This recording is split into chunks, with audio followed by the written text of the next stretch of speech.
Hello there, welcome back to the Ogre, the old Git Reacts, Reviews and Off Times Reminiscences.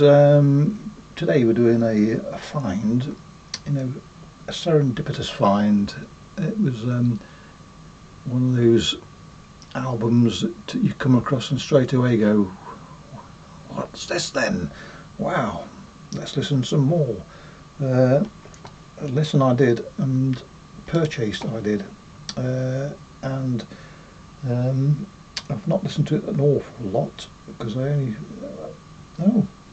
been out yonks, but I only heard it beginning of this year. So anyway, enough of that. Let's see what it sounds like.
So it's one of those artists that you can't pin down descriptively, not in an immediate sense. It's a backbone of black metal with all sorts of baubles hanging off of it. It reminds me of I can remember the album cover, but not the name of the band. In fact, it reminds me of two. In the early mid 90s, there was pretty sure they were an Italian band called Eclipse, something like that. And then there was another Italian band who, again, I can't remember the name, I mean Mule, something like that. I think that's wrong, could be right. But they played this intricate, almost whimsical black metal, but not quite the same, well, not at all like this, but they had the same intricacy in their lead guitar riffs and what have you. Ooh, sorry, easily distracted. Last time I listened to this, this was the most current album. I've just seen another album coming up in March. Well, you can bet your bottom groat what I'll be listening to after this. Right, oh nice. Anyway, enough of that. Hard, not easy to pigeonhole, and why would you want to? But it is almost Lewis Carroll-esque in its composition. This.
shows the contrast between the soothing bass and cosseting keyboards here, and that guitar that just scrolls all over you.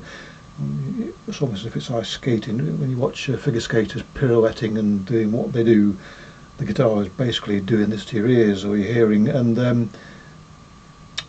you know, that could be somewhat off-putting, but it works perfectly well. And as often is the case with music, contrasts work very well with each other, and that's what happened here. But it is, you know, the picture it paints is, they're not quite there. You know,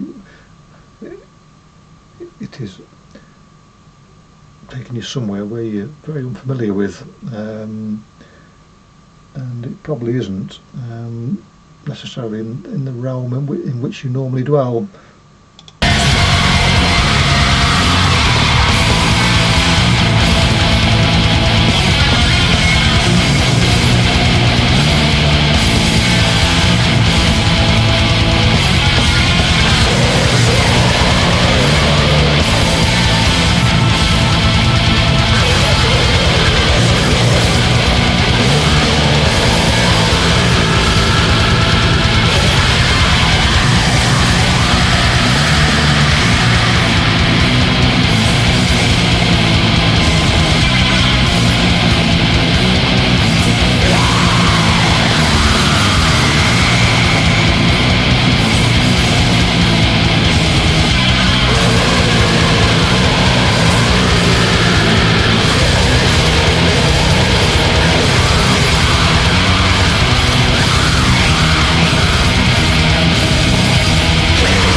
It's almost like you're in some sort of fantasy realm here, like sort of Lord of the Rings type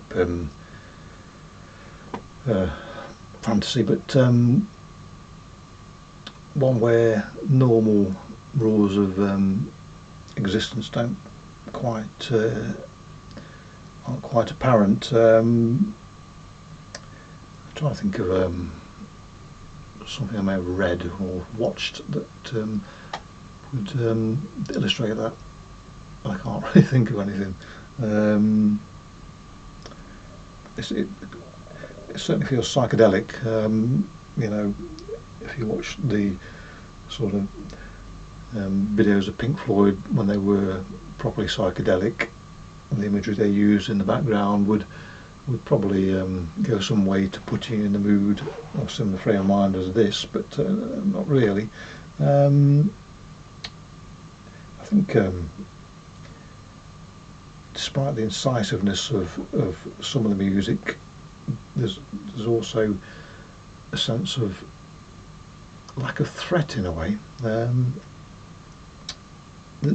don't feel any menace with this, even though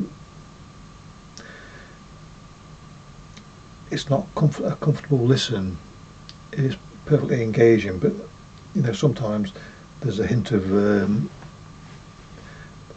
what am I trying to say? I don't know what I'm trying to say, but I don't find there's little in the way of what I would describe as pure aggression here. It just doesn't feel, the feel of it isn't anywhere near that sort of music, despite, you know, there is a aspects of heaviness about this. As I say, it's hard to stick any labels on this really.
spirograph.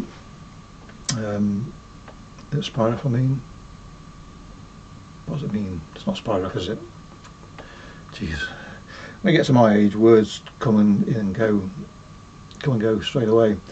Kaleidoscope. It's always kaleidoscope. Black metal. You know, it's just constantly shifting aspect, and in many ways, thinking about it, this is more space black metal than a lot of space black metal, because it does conjure up for me those sort of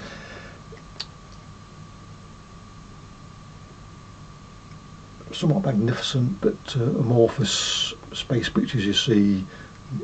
What's the famous one, Horsehead Nebula type stuff, where you know it's all gas and dust and in essence an obfuscation of what's behind it, but still, particularly now with James Webb, you can see the brightness sparkling through it, and this is conjuring for me now I think about it.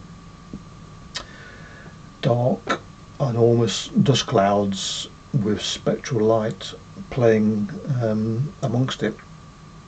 Yeah, I found my way to what initially eluded me. Okay, right.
The contrast, even when there's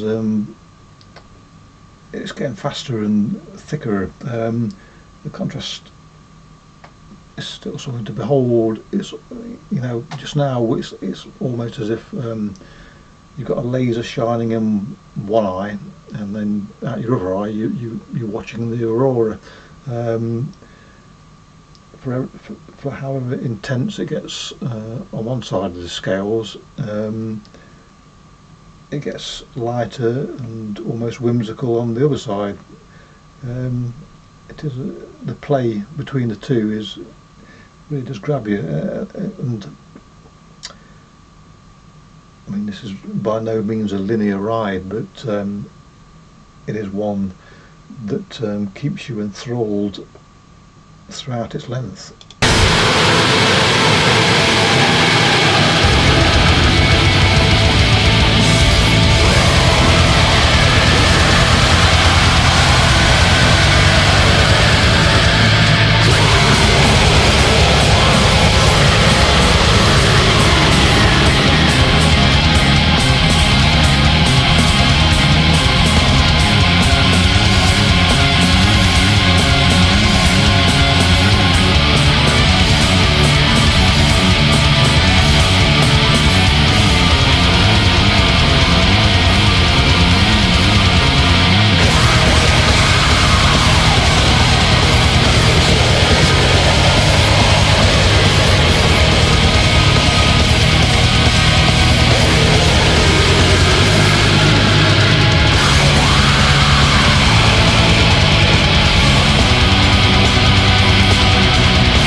So there you go.